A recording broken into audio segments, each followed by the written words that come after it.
기독교 영성 1권 제1장을 발제하겠습니다. 제1장은 샌드라 슈나이더스의 성서와 영성이라는 논문인데 처음부터 읽어보겠습니다. 맨 첫 번째 기독교 영성의 탄생에 대해서 다루고 있는데, 기독교 영성을 출발시키고 형성한 사건은 나사렛 예수의 부활이었습니다.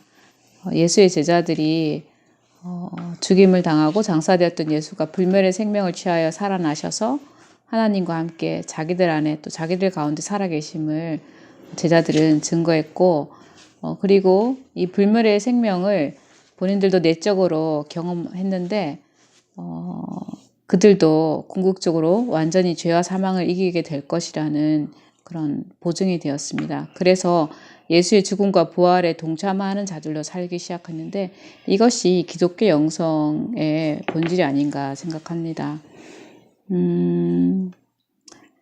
그리고 그리스도 안에 있는 구원의 기쁜 소식을 전파하는 것을 제자들은 사명으로 받아들이고 살았고, 결국 기독교 영성을 이렇게 봤을 때 기독교 영성은 그리스도의 신비에 동참하는 것이라고 말할 수 있습니다.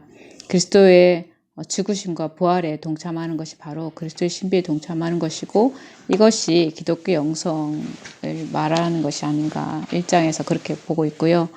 2장에서는 성서의 산물인 기독교 영성을 다루고 있는데, 기독교 영성은 결국 성서에서 그 뿌리를 두고 있다라는 내용입니다. 베드로와 바울 그 외 사도들은 히브리 성서를 통해서 예수 이야기를 메시아적 구원으로, 예수를 구주로서 해석할 수 있었습니다. 그리고 히브리 성서에 의존해서 예수의 죽음과 부활 경험을 사람들이 이해할 수 있는 종교적 범주에서 설명했고요. 그래서 최초의 기독교인들은 히브리 성서를 하나님의 말씀으로 여겼습니다. 그런데도 유대인들과는 다른 점은 예수를 메시아 예언의 성취로 여겼다는 것입니다.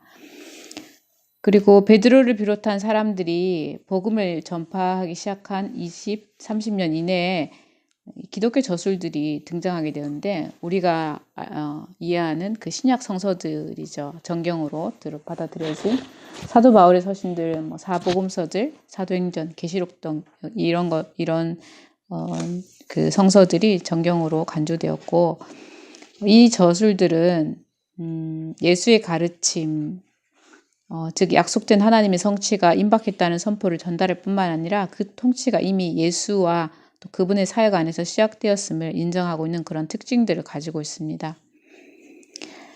기독교인들이 회당에서 축출된 이후 90년경 그 이후에도 히브리 성서를 여전히 하나님의 말씀으로 간주했고요.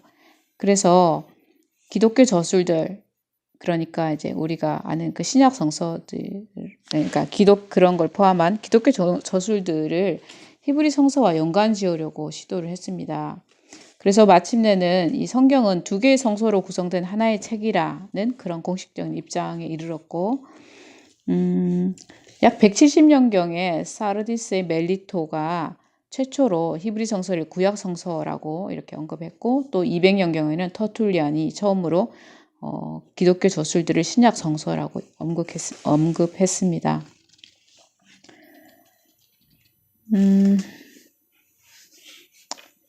기독교 공동체가 구약 성서를 어떻게 이해하고 있는지를 보면은 예수 그리스도 안에서 예수 그리스도에 의해서 확립된 새 언약이라는 맥락 안에서만 구약 성서를 자기들의 문헌으로 간주하고 있었습니다. 그러니까 유대인들에게는 이 구약 성서가 성서 전부이지만은 기독교 공동체는 예수 그리스도에 의해서 확립된 새 언약이라는 그 맥락 안에서만 구약 성서를 자기들의 문헌으로 간주하는 그런 입장을 가지고 있었다는 것이 됩니다. 그래서 처음 50년 동안은 신약 성서에 비추어서 구약 성서를 어떻게 해석하고 구약 성서를 배경으로 신약 성서를 어떻게 해석해야 하는가 하는 것이 중요한 해석학적인 문제였습니다. 3장에서는 초기 기독교 영성에서 성서가 어떤 역할을 했는지를 다루고 있습니다. 초대교회에서 종교적 체험은 전적으로 히브리 성서에서 비롯된 성서적 상징들에 의해서 정교하게 표현되었고 후일에 기독교 공동체가 펴낸 그 자체의 저술들도 구약 성서로부터 심오한 영향을 받고 있었습니다. 그래서 예수의 부활 이후에 그 새로 시작된 공동체는 사람들에게 복음을 전파할 과업이 있었는데 이 과정에서 그리스도의 사건을 구약 성서의 약속들과 결부시켜서 해석하려고 노력했습니다. 그러니까 이제 기독교 공동체, 초기 기독교 공동체는 그 구약 성서, 히브리 성서를 이제 버리지 않고 굉장히 소중히 여겼고 그것을 예수 그리스도의 그 사건, 구원 사건과 연결시키려고 굉장히 노력했다는 거죠. 그래서 초대교회에서는 예수를 새로운 아담, 새로운 모세, 다윗의 보좌를 이어받을 후사, 고난받는 종 이렇게 제시했습니다. 그 외에도 초대교회의 기도 생활이라든지 새로운 개종자들을 교육하기 위한 요리문답, 세례의식, 성만찬 등 이 모든 것들도 성서를 바탕으로 행해졌습니다. 그리고 이 초기 기독교의 신학 또한 완전히 성서 주해로 이루어져 있습니다. 그래서 기독교인들은 유대인들로 하여금 새로운 가르침을 받아들이게 하기 위해서 히브리 성서의 예언이 예수 안에서 성취되었다는 것을 완전히 성취되었다는 그 해석을 의지하고 있고 결국 이 모든 것들을 볼 때 초대 교회 기독교인들의 삶에서 성서는 순수하고 영원한 영성생활의 원천의 역할을 했다고 볼 수 있습니다. 그리고 4장에서 초대 교회에서의 성서 해석의 문제를 보면 앞에서도 몇몇 개 이제 조금씩 나왔지만 초대 기독교 교회의 중요한 문제는 성서를 어떻게 해석할 것인가였는데 이런 그 초기에 몇 세기 동안 이루어진 이런 해석학적 노력 아래에는 다음과 같은 전제들이 있는데 초대 교회에서는 그 성서의 모든 단어들이 하나님의 감동하심을 받은 것이고 신적 계시를 내포하고 있다고 믿었습니다. 이것은 르네상스 이후의 성서 해석들의 어떤 전제들과는 다른 것이고요. 그래서 해석자가 본문을 올바르게 이해하기 위해서는 내적 조명, 신적 도움이 필요하다고 보았습니다. 그리고 초대 기독교 성서 해석에서 중요하게 생각한 전제는 예수 자신이 탁월한 성서 해석의 원리가 되신다는 것이었습니다. 예수가 구약 성서의 성취이고 구약 성서의 의미를 해석하는 열쇠일 뿐만 아니라 친히 성서를 해석하는 방법을 본보이셨다고 보았습니다. 예수께서는 모세 율법을 반복하거나 문자 그대로 적용하지 않고 구약 성서를 새롭게 해석함으로써 새로운 언약을 세우셨고 구약 성서 해석의 표준이 되었습니다. 그리고 초기 기독교가 성서 해석하는 데 있어서 세 번째 가지고 있던 전제는 성서 해석은 가장 진보적인 방법을 활용하는 학문적 작업이면서도 동시에 성실한 관조의 작업을 요구한다는 것인데 이 말은 뭐냐면은 성서 해석하는 해석자들은 학문적 성실함과 더불어 교회 전통에 충실할 의무를 동시에 지닌다고 여겼다고 볼 수 있습니다. 그래서 초기 기독교에서 성서 해석하는 데 있어서 가졌던 전제들이 이런 이 세 가지로 볼 수 있고 그 다음에 신구약 성서의 관계에 대해서 중요한 이제 관심을 가지고 있었는데 초대교회에 있어서 주된 문제는 두 성서의 관계였습니다. 그래서 이 문제를 풀기 위해서는 이제 중요한 과업이 이제 두 가지였는데 첫째 과업은 유대인들에게 나사렛 예수 이야기가 그들을 위한 그리스도 사건이라고 해석하는 이 과업이 있었고 그래서 과업이 있었습니다. 그리고 뒷장에 보면 또 다른 과업은 뭐냐면 신약 성서를 토대로 해서 구약 성서를 어떻게 해석하는가 하는 그런 문제가 있었습니다. 이것은 예수 안에서 새로운 언약이 세워졌기 때문에 구약 성서를 완전히 버리거나 혹은 예수에서 계시된 하나님에게는 구약 성서가 맞지 않다라고 여기는 사람들로부터 구약 성서를 구하는 문제였습니다. 그런데 이 문제들을 이제 해결한 어떤 그 실마리들이 이제 신약 성서에서 볼 수 있는데, 이 문제를 어떻게 해결했는지를 이제 바울을 통해서 볼 수 있는데, 바울은 구약 성구들로부터 기독론적인 의미를 추출해내기 위해서 추거적 해석이라는 기법을 사용했습니다. 그러니까 문맥 전체를 고려하지 않고 단어를 해석하는 기법인데, 예를 들면 이제 이런 거죠. 구원의 약속이 이제 아브라함의 자손들이라는 그 복수의 그 자손들이 아닌 단수 자손에게 주어졌다는 이 그 문구를 이제 바울은 어떻게 해석했냐면, 이게 단수기 때문에 그리스도다 이 자손은, 이렇게 해석해서 결국 하나님의 약속이 그리스도를 통해 성취되었다라는 약속 성취 기독론을 이제 세웠습니다. 이렇게 이제 구약 성서를 신약 성서를 토대로 해석을 한 거죠. 그래서 이렇게 바울은 이제 추고적 해석이라는 기법을 통해서 이런 구약 성서를 해석하는 문제를 이제 해결하기도 했고, 또 우의, 알레고리 있잖아요. 그 이런 방법, 유사성의 기초를 두고서 다소 함축적으로 해석하는 해석 방법을 또 사용해서 그 신약 성서에 비추어 구약 성서를 해결하는 문제, 그 해석하는 문제를 또 해결했다고 볼 수 있습니다. 또 예표론적 해석을 이런 그 노력의 하나로 볼 수 있는데, 예표라는 것이 후대의 관점에서 이해할 때 신약 성서에 나타난 사실을 앞질러 예시한 것이라고 이해된 구약 성서의 실제 뭐 인물, 장소, 사건 이런 것들을 나타내는 거잖아요.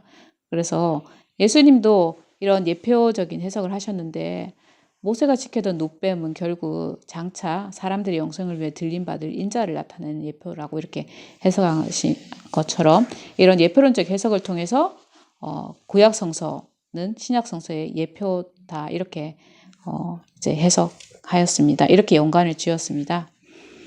네. 그 다음에 세 번째 이제 그러면 이제 고대에서는 성서 해석을 어떻게 접근하여 이제 성경을 어떻게 접근하여 이제 해석했는가, 또 그 다음에는 이제 그러면 중세 시대에는 또 어떻게 이제 성서를 해석해 왔는가를 이제 볼 텐데, 고대에서는 성경 해석을 이제 함에 있어서 두 가지 특징적인 이제 그 해석이 보이는데, 접근 방식이 보이는데, 하나는 문자적인 접근과 또 문자적인 것 이상의 이건 곧 우의적 접근이라고 하는데, 이 두 가지 접근 방법이 있었어요.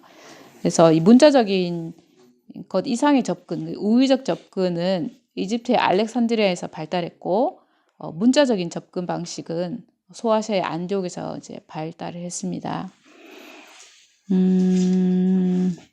네. 그 다음에 이제 좀 넘어가서, 그러면은 이제 이걸 조금 더 자세히 살펴보면은, 교부 시대에 이렇게 두 가지의 형태의 이제 이런 흐름과 이제 그 이어져서 두 가지 형태의 그 성경 이제 서기의 그 흐름이 있었는데, 그 두 가지 그 형태가 알렉산드리아 학파의 그 서기와 또 하나는 그 안디옥 학파의 이제 서기입니다.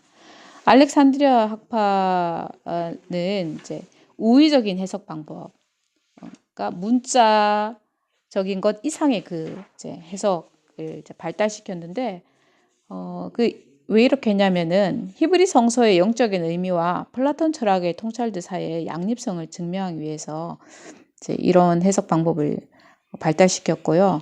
주요 학자인 오리겐의 그 이제 책 제1 원리에 관하여라는 것을 보면은, 인간의 몸이 몸, 혼, 영 이 세 가지로 구성되듯이 성서에도 세 가지 의미가 있다는 이론을 전개하고 있는데, 그 문자적인 의미는 역사적인 의미를 가리키는 거고, 예표론적 의미는 개인에게 도덕적으로 적용하는 그 의미고, 영적 의미는 옛 언약 안에서 새 언약을 예시하는 것으로서 이렇게 성서에 이 세 가지 의미가 다 담겨 있다 이렇게 이제 그 오리겐은 주장했습니다.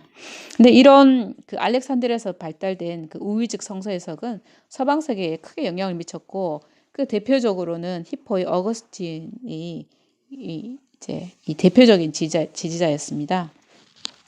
그래서 그 어거스틴의 기독교 교리론에서 이제 성서 접근 방식을 어떻게 표현하고 있냐면은, 성경을 해석할 때 문자적인 의미, 그러니까 이거는 이제 문자적 의미 우리가 지금 현대적인 의미에서 문자적 의미로 보는 게 아니라, 그러니까 본문에 어떤 역사 충분한 어떤 그 역사적 그 배경 상황 이런 것들을 말하는 거거든요. 실제적인 일들. 그러니까 이런 거에서 시작해서 성서의 결국 모든 것은 영적 의미를 가지고 있기 때문에 그것을 해석하는 목표에 이르는 것이다라고 이렇게 보고 있습니다. 어거스틴이.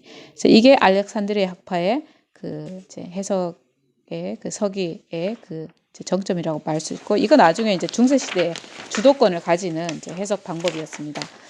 그리고 안디옥 학파의 성서 이제 서기를 보면은 이거는 이제 이 사람들도 문자적 해석 이상의 것에 능숙했어요. 능숙했지만 다만 관심과 초점이 달라서 안디옥 학파의 서기는 그러니까 유대교 해석의 그 특징이라고 볼 수 있는 추거적인 직역주의 형태를 이제 물려받았고요.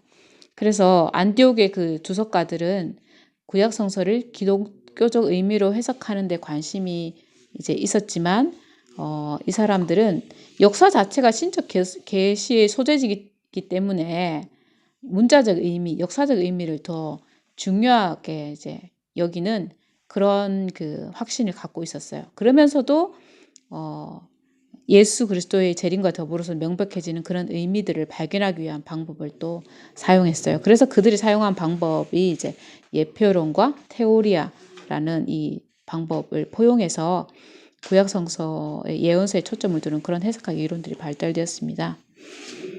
이 안디옥 학파의 그 테오리아라고 불리는 이 해석 방법을 조금 볼 필요가 있는데, 이 사람들이 이렇게 사용하는 이 방법에서는 성경 기자는 선지자가 묘사하고 있는 실제 역사적 사건들뿐만 아니라 그것이 예시하고 있는 미래의 사건들 모두를 동시에 감시하고 있다고 이렇게 보았습니다. 그래서 이 이론은 거룩한 본문의 모든 단어의 계시의 속성을 전가하는 성경적 영감이라는 착상을 전제하고 있다. 이 뭐냐면 이 성경의 모든 단어들이 그 영감에 의한 것이기 때문에 다 의미가 있다고 이렇게 보는 거죠. 자, 그 다음에 그럼에도 이제 이 두 학파가 가지고 있는 어떤 연속성, 어떤 공통점을 보자면은 둘 다 이제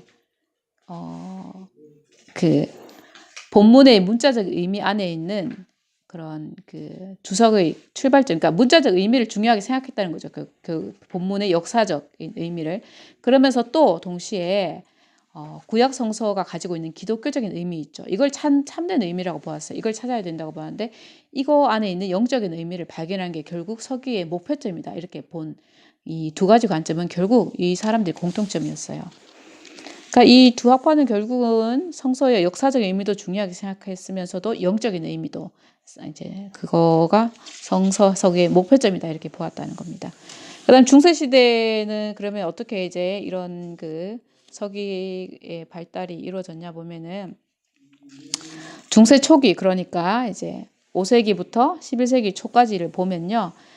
이때는 그 성서 연구라는 것이 성서 주석집에 수집된 교부들의 저술들을 지침으로 성서를 해석하는 것이었고요.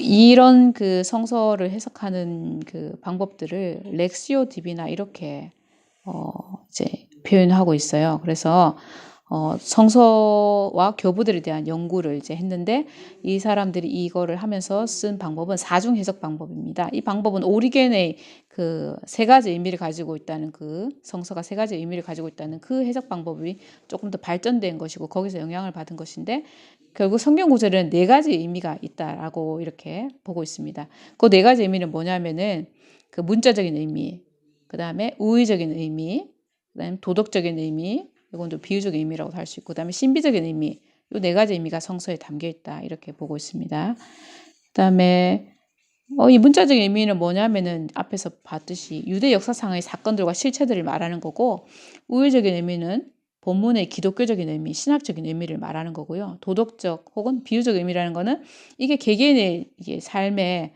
어떻게 이제 실천되는가를 이제 말하는 거고, 신비적 의미는 종말론적인 성취를 이제 말하는 겁니다. 그러니까 요런 그 사중 해석의 방법을 따라서 예루살렘을 이제 이 네 가지 의미로 해석을 보면은 문자적인 의미로는 이건 유대인의 도시죠. 그다음에 의의적인 의미로는 교회로 해석할 수 있고 비유적인 의미로는 영혼으로, 신비적인 의미로는 천국 도시로 해석하는 이런 방법입니다. 그다음에 이후에 이제 11세기에 이르러서는 이제 그 도시에 학교들이 세워졌죠. 그러면서 학문의 시대가 도래했고 이때부터는 성경 연구와 조직 신학이 이제 구분되기 시작했고 그 이후로는 이런 경향들이 점점 이제 심해졌죠. 그다음에 그 마지막으로 이제 영적 해석 이제 이제 이 부분을 이제 보면은 성서와 그 영성의 관계를 이제 볼 텐데 우리 앞에서 보았던 그 알렉산드리아 학파 그리고 안디옥 학파가 가진 어떤 공통점이 뭐냐면 결국 성서 안에서 그 영적 의미를 발견하는 것이 서기의 목표점이다 이렇게 보았잖아요. 그래서 성서를 영적으로 해석하는 그것에 대해서 다루고 있는데 그런데 그 영적 해석이라는 의미가 이제 보통은 문자적인 해석이랑 좀 대조된다 이렇게 우리가 생각하고 있는데 우리가 생각해야 될 거는 르네상스 이전에 사용했던 문자적 의미라는 용어는 우리가 지금 생각하고 있는 그 의미와 좀 다르고요. 그래서 고대 해석자가 보았을 때 이 문자적 의미라는 건 우리가 앞에서도 보았듯이 본문의 어떤 몸체에 해당하는 부분, 역사적인 의미를 이제 말하는 거였잖아요. 그래서 그 예수의 십자가 이야기라는 것은 문자적인 의미로 봤을 때 그것은 어떤 외형적인, 정치적인 그 사실들을 말하는 것이죠. 근데 이제 우리 현대 해석자들은 문자적인 의미를 어떻게 이해하고 있냐면은 이제 인간 저자가 의도한 의미를 우리는 문자적 의미로 이해하고 있어요. 그러니까 문자적 의미라는 이 용어에 대해서 고대의 저술가들은 이 그 성서의 역사적인 어떤 그 실체, 그런 것들, 사실들을 이제 문자적 의미라고 말했는데 현대의 우리 그 해석학자들은 문자적 의미라면은 그 성서의 저자가 의도한 의미로 우리는 이제 그 용어를 다르게 사용하고 있다는 거죠. 그래서 고대 해석자들은 이 문자적 의미를 어떻게 이해했냐면은 본문의 참 의미로 인도하는 입구로 여겼어요. 그런데 이제 현대 해석자들은 이 문자적 의미를 인간 저자가 의도한 의미이기 때문에 이거는 본문의 참 의미다라고 이렇게 이제 이해하고 있다는 거죠. 그래서 문자적 의미 용어가 고대의 르네상스 이전의 사람들이 사용했던 의미하고 지금 우리가 쓰는 현대 그 해석가들이 쓰는 의미가 다르다는 걸 좀 알 필요가 있고요. 그 다음에 영적 의미라는 용어도 르네상스 그 이전의 학자들과 그 이후의 학자들은 다르게 사용하고 있어요. 그러니까 고대인들에게 있어서 영적 의미라는 것은 본문의 참된 의미를 말하는 것이었어요. 그래서 하나님께서 성서를 통해서 신자에게 전달하고자 하는 그 의미, 참된 의미를 영적 의미라고 이해를 했습니다. 그리고 그래서 이 중간 부분은 조금 이제 생략을 하고 그런데 이제 그래서 그래서 이 고대의 그 해석가들에게 영적 의미는 궁극적인 그 성서 서기의 목표였잖아요. 그런데 반면에 르네상스 이후의 성서 해석에서는 언어적 해석, 언어학적, 고고학적, 역사적인 이 도구들을 갖추게 되면서 학문의 발달로 이런 것들을 갖추게 되면서 인간 저자가 의도했던 그 의미, 아까 말했던 현대 해석학자들이 말했던 그 문자적 의미, 이게 가장 이상적인 해석으로 간주되고 있어요. 그래서 고대 그 해석가들에게서는 영적 그 의미를 찾는 게 서기의 궁극적 목표였다면은 현대 해석자들에게는 이 문자적인 의미가 해석의 이상적인 그 목표가 되었습니다. 그리고 이 문자적 의미에 기초를 두지 않은 그 다른 의미들을 영적 의미로 이렇게 간주하고 있어요. 그러니까 영적 의미에 대한 이해가 다르죠. 고대 저술가들에게는 이거는 궁극적인 서기의 목표인데 지금 그 현대 해석가들에게는 이거는 문자적 의미, 자기들이 궁극적인 해석의 이상으로 생각하는 문자적 그 의미 외에 그 모든 어떤 의미들을 영적 의미로 이렇게 이제 부차적인 거로 이렇게 간주하고 있다는 거죠. 그 다음에 네. 마지막으로 교부시대의 성경 해석과 현대의 성경 해석이 차이점을 보이는 거가 어떤 게 있냐면은 전통과 성경 해석의 관계에 대한 그 관점이 좀 차이가 있어요. 그래서 고대인들 같은 경우는 믿음의 전통이라는 거는 모든 성경 해석을 위해 보편적으로 인정되는 맥락을 마련해 주었다라고 보았기 때문에 결국 교회 책을 해석하는 과정에서 어, 그 전통을 중요하게 생각했다는 거죠. 믿음의 직감, 교회의 의식, 신학적 발달상, 전례의 참여 이 모든 것들을 중요하게 생각했다는 것이고요. 하지만 르네상스 이후의 그 시대를 거치면서 현대의 그 이제 해석학자들은 권위에 대한 어떤 심각한 의심을 이제 가지게 되었고 20세기 말 이제 그 어떤 인문주의 영역에서는 특히 네, 그렇게 이제 권위에 대한 심각한 의심을 이제 가지게 되었지만 20세기 말에 우리가 인문주의 영역에서 과학적 방법의 심각한 한계를 발견하게 되었어요. 그러면서 고대 성경 해석에 대해서 새롭게 이제 바라보는 그런 인식이 등장하고 있어요. 그래서 이후로 이제 앞으로는 우리가 현대의 어떤 성서 해석이 가지는 비판적인 방법 이제 그걸 넘어서서 어떤 그 고대 성서 해석이 보여줬던 심미적인 인식과 영적 감수성이 더해져 통합적인 것으로 나아가지 않을까 하는 게 이제 이 저자 샌드라 슈나이더스의 그 견해입니다.